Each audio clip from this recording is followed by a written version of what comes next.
आस्था के महासंगम में डुबकी लगाने को मजबूर हुए अखिलेश, सीएम योगी की व्यवस्थाएं देख खुली रह गई आंखें, याद आ गई सनातन सभ्यता। बाबा के सामने बबुआ की एक न चली, धरी की धरी रह गई सियासत। समाजवादियों ने नंगी आंखों से वो देखा जो उनके राज में कभी नहीं हुआ। तस्वीरों में दिख रहे ये वही अखिलेश यादव हैं जो शुरू से ही महाकुंभ की कमियां गिनाने में जुटे हैं, पर अब उनका चार्टर्ड प्लेन प्रयागराज एयरपोर्ट पर लैंड हो चुका है। संगम की धरती पर उतरते ही सियासी हवाएं भी तेज हो गई हैं, क्योंकि अखिलेश का आना कोई आम घटना नहीं है। ये वही अखिलेश यादव हैं जो बीती 29 दिसंबर को लखनऊ में कह रहे थे कि कुंभ में निमंत्रण नहीं दिया जाता, कुंभ में लोग अपने आप आस्था से आते हैं। मैं किसी के बारे में कुछ नहीं कहना चाहता, हमने अपने धर्म से सीखा और पढ़ा है कि ऐसे आयोजनों में खुद लोग जाते हैं। इसके बाद अखिलेश यादव प्रयागराज तो नहीं पहुंचे, पर हरिद्वार में गंगा स्नान करते दिखे, जहां 15 जनवरी को वो कहते हैं कि जब मां गंगा बुलाएंगी तब संगम जाएंगे। कोलकाता तक गंगा बहती है, जो गंगा में जहां डुबकी लगाना चाहे वहां लगा सकता है। सभी जगह का अपना महत्व है। इतना ही नहीं, वो ये भी कहते हैं कि इतने संसाधन होने के बाद भी अगर महाकुंभ में कमियां रहती हैं तो कहीं न कहीं सवाल खड़े होते हैं।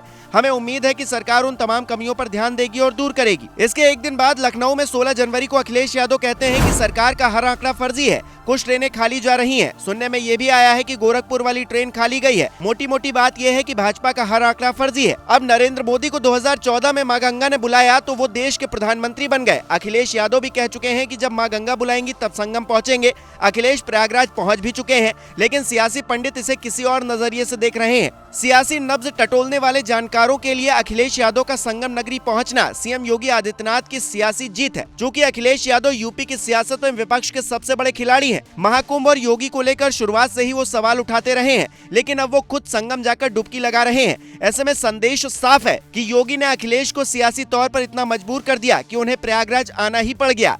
27 पर इसका क्या असर पड़ेगा इस बारे में कहना अभी जल्दबाजी होगा, लेकिन मिल्कीपुर उपचुनाव पर इस एक घटना का बहुत बड़ा असर होने जा रहा है। लोकसभा चुनाव में यहाँ की सीट जब बीजेपी हारी तो लगा कि बीजेपी का सबसे बड़ा दांव टाएं टाएं फिस हो गया। फिर 9 में से 7 सीटें बीजेपी ने उपचुनाव में जीती तो फिर से उम्मीद जगी। अब महाकुंभ का आयोजन और इस महाआयोजन में महाआलोचक अखिलेश यादव का पदार्पण ये दिखाता है कि योगी ने पिछले कुछ महीनों में ऐसा सियासी चक्रव्यूह रचा है जिसे पार पाना आसान नहीं है।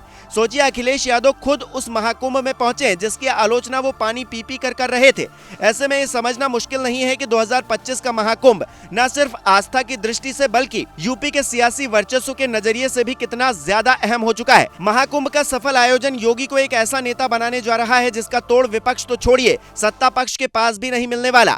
हमारी कामना है कि जनता